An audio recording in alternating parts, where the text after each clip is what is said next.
सही कहा है किसी ने, जिस इंसान के पास संतोष नहीं वो जिंदगी में कभी भी खुश नहीं रह सकता। उसके अंदर हमेशा बेचैनी रहती है।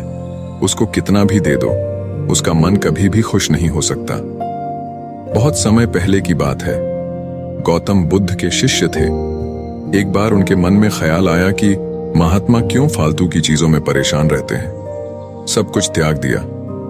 ना तो हमारा कोई घर है, ना कोई खाने की अच्छी चीज है और ना ही किसी भी तरह की सुख सुविधा। इतनी सर्दी में भी हम इस पैर के नीचे ही बिना बिस्तर के सोते हैं। अगर भगवान ने हमें दिया है तो हमें भी घर बनाना चाहिए। अपने घर से भी तो हम ज्ञान का संदेश दे सकते हैं। उसके मन में ख्याल आया कि उसे भी अपना एक घर बनाना चाहिए जिसमें आलीशान कमरे और सुख सुविधाएं हों। वो एक बार वो नगर में भ्रमण के लिए निकला था तो किसी ने उसे एक गद्दा तोहफे में दे दिया। वो गद्दा काफी आरामदायक था। उसने बोला, ये होता है असली सुख। देखो इस गद्दे पर सोने में कितना सुकून मिलता है। काश अगर एक कमरा भी ऐसे आरामदायक हो, फिर तो जिंदगी कुछ और ही बन जाए। लेकिन महात्मा है कि सुनते ही नहीं है। आखिर सब कुछ त्याग करके खुद को कष्ट पहुंचाना, ये कौन सा जीवन है। उसने विचार किया कि वह अगले दिन भिक्षा मांगने के लिए जाएगा और पैसे इकट्ठे करेगा ताकि वो अपना घर बना सके और आराम से उसमें जीवन गुजार सके। इसी इरादे से वह अनाज और धन इकट्ठा करने के लिए वो नगरी में निकल गए, जिसके लिए वो गांव-गांव की यात्रा शुरू करी और कई लोगों से मुलाकात करते करते और अपने इस आश्रम के बारे में बताया। इसी यात्रा के दौरान उनकी मुलाकात एक किसान से हुई। वो किसान बहुत गरीब था लेकिन फिर भी काफी उदार दिल का था।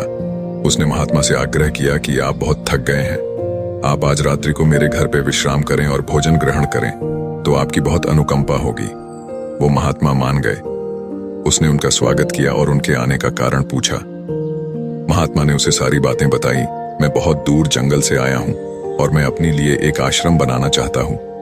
किसी विचार से मैं इस नगर में भ्रमण पर निकला हूं कि अगर मुझे कुछ धन मिल जाए तो मेरा काम आसान हो जाए। उस किसान ने महात्मा की बात सुनी और बोला, आप निश्चिंत रहे, हमारे गांव में बहुत से उदार और धनी लोग हैं जो आपकी मदद जरूर करेंगे। उसने महात्मा को भोजन कराया और बोला, आप चिंता ना करें, आप आज रात्रि को विश्राम करें, बाकी सुबह का कल देखेंगे।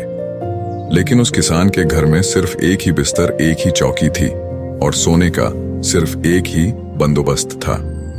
उसने महात्मा से आग्रह किया, आप मेरे बिस्तर पर सो जाइए, मैं नीचे जमीन पर सो जाऊंगा, मुझे कोई दिक्कत नहीं है।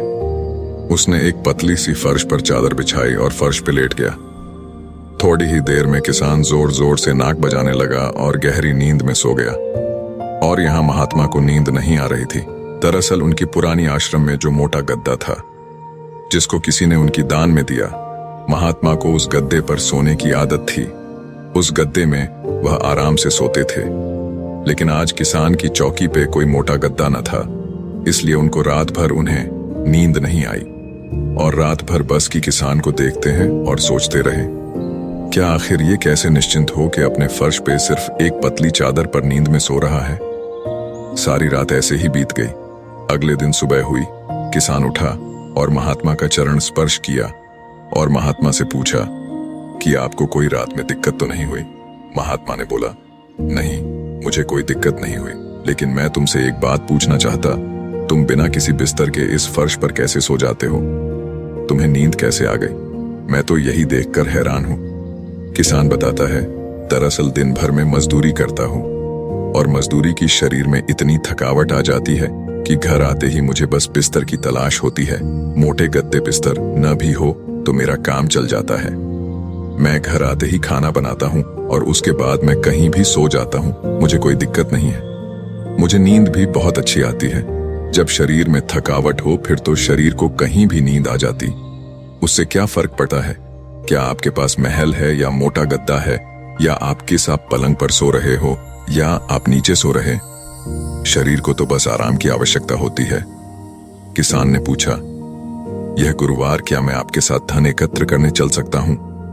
मेरी इच्छा है कि आपके साथ आपके उस आश्रम बनने में मैं आपका योगदान दूं, आपके साथ मिलकर काम करूं और कुछ धन इकट्ठा करूं।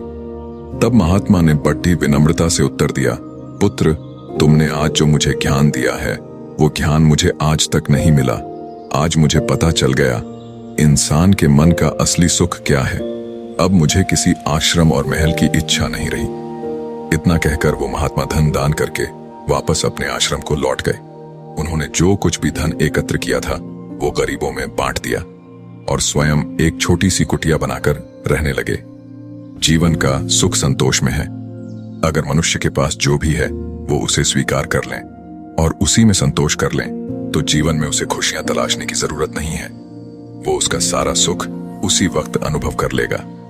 कई घरों में अपार धन दौलत ऐशो आराम होते हुए भी वहां सुख शांति नहीं होती, क्योंकि उनके पास जो कुछ भी है वो उससे संतोष नहीं हो रहे। कहते हैं जिन्हें दूसरों की थाली में घी ज्यादा देखता है वो कभी खुद से भर पेट नहीं खा पाते।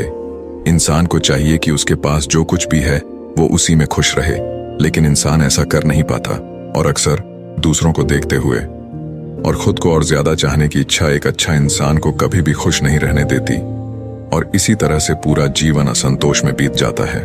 उसके पास इतना है, मेरे पास इतना क्यों नहीं। हम हमेशा दूसरों को देख के उनसे परेशान रहते हैं कि हमें इतना क्यों नहीं मिला।